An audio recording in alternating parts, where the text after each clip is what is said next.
औ आदा नोंथांनि जाथाया बोरै जादोंमोनलाय? माने जाथाया ओरैबायदि जादों ओइदिनखालि बिसुखुरमामोन नालाय बिश्वकर्मा बिसुखुरमा 17 थारिखआवमोन ना 17 थारिखनिफ्राय आंनि हिन्जावा माने फुजा होनानै 12थासो समाव टाइमा जाहैदों आरो बै फुजा होनाया ओमफ्राय 12थासो समनिफ्राय फुजा जोबनानै ओरैनो न'आव ओंखाम ओंख्रि संबायना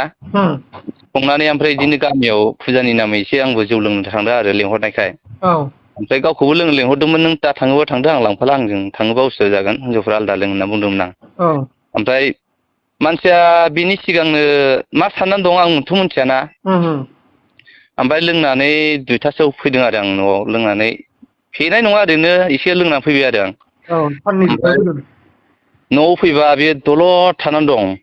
औ दलद थानायखौ नुफैबाय आंखौ जेबो बुङाखै बियो औ खिन्थु बिनि आखायाव मबाइलबो दंखायो नालाय औ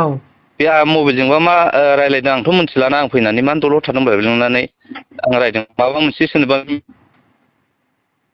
रायदों आरो आं औ ओमफ्राय बुनायाथ' आं बुखायाखै रायदों आरो ओमफ्राय बेखौनो मा सानखो बियो दसे थानानै 3था 4थासो समाव बियो ओरै जों गामिनि साहा लामाजों बे थांदों आं थांनायखौ आं मिथिया आरो गामिनि खिन्थादों ओमफ्राय बिमा आंनाथ' फिसाजो दं नालाय 11 बोसोर जानाय औ ओमफ्राय बियो डाइरेक्ट न'निफ्राय बिनिफ्राय साहानिफ्राय खारबोफिननानै न'आव फैदों बे गथ' आंना ओमफ्राय बिमाजों खारबोनानै थांफादोंमोन गथ'आ हा बिमाजों थांफादोंमोन औ बिमाया बेखौ माबा बबावबा थांनो थाखाय माबा मोनसे राव होदों बायदि मोनदां ओंखायनो डाइरेक्ट न'आव हाबफैनानै गथ'आ मा लानानै थांखो डाइरेक्ट खारलांबाय बे गथ'खौ लांफादों औ ओमफ्राय गथ'आ खारलांबाय बिमाजों थांबायना ओमफ्राय आंथ' मिथिया बिसोरनि बे सिंनि खोथाखौ औ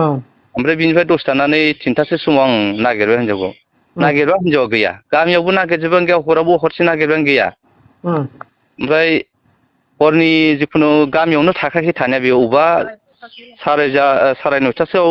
सोरजोंबा थांदोंनो बेखौ रावबो खिथाया आरो थांदों होनदों बलेर' गारिजों ओमफ्राय आं मिथिया सोर लांदों बा सोरजों थांदों ओमफ्राय आं थाबाय आरो गामियावनो जेनेबा आं फोथायाखै गामियावनो दंखोमादांलै साननानै नेयै दिनै 19 थारिख जाबायना दिनैथ' माबा जाबायना 26 ना औ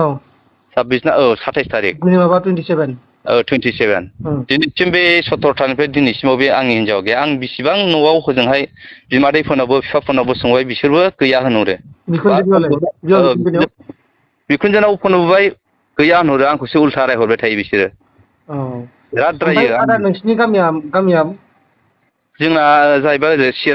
चिरां बै खयला मैला 1 नं हाथिमारा होनो जोंना ओमफ्राय आदानि नामा बिनि नामा औ बिनि नामा माइनाव गयारि ओमफ्राय आंनि नामा कनक गयारि गथ' सासेयाल' दंमोन आरो औ गथ' सासे दंमोन मावदेबारि इंलिस मिडियामाव आं फोरोङोमोन आरो ओमफ्राय दा गथ'नि फरिखायाथ' नै 10 थारिखआवनो ना औ 10 थारिखआव फरिखाया 10 थारिखआव ओमफ्राय रुटिनाबो होबाय नै आं बे गथ'नि थाखायनो आं जोबथारदों आं दा माबा जानानै दं आरो गथ'नि मोखां नुयै फरायनायजों लोगोसे बिमाया थांबाय फिसाजोखौ लांफानाङामोन आरो इयो औ ओमफ्राय माबा मोनसे सन्देह जादों नामा आदाया सोरजोंबा थांनाय सोरजोंबा फन रायलायनाय मानाय माने सोरजोंबा थांनाय माने आं सन्देह गैथ'आ जेनेबा मानो खारखो बबे जायगायाव थांखो आं बिनिबो जेबो मोनथिथ'आ आरो आं दा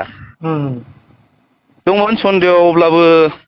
आं बेफोरखौ बुंजोबला जिखुनु मानसिया गोमानानै दं दिनैसिमाव फैयाखै बिमा बिफाफ्राबो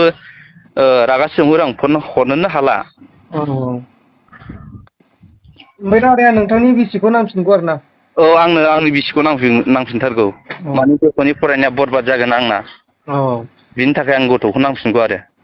नोंथांमोना खोनाबाय जानांगौ नैबे आदानो गावनि बिसिखौ नांफिनगौ माइनाव गयारि नैबे नुबाय थानाय सावगारि दङ बे सावगारि नुनाय आरो माखासे मबाइल नाम्बार दङ नैबे आदानि बे फनाव फन खालामनानै फोरमायहरबानो जाबाय बिथाङा जोबोद दुखु जारला गोग्लैनानै दङ लोगोसे बिथांनि गथ'निया फैगौ 10 थारिख खालि फरिखा दंनो दा बेनिखायनो बिथाङा गोबां हालाय हाफाय जागासिनो दङ ओमफ्राय आदा आफादाव दं नामा होनदोंमोन आदायाबो औ आं सारेन्डारसो आं 11आव सारेन्डार जानाय आरो अब्लाबो आं जेरावबो ओंखाराखै आंबो पार्टिजों रुजुजानायखाय आं पाब्लिक सिस्टेम आं जिरायना थानाय आरो औ जागोन दे आदा जागोन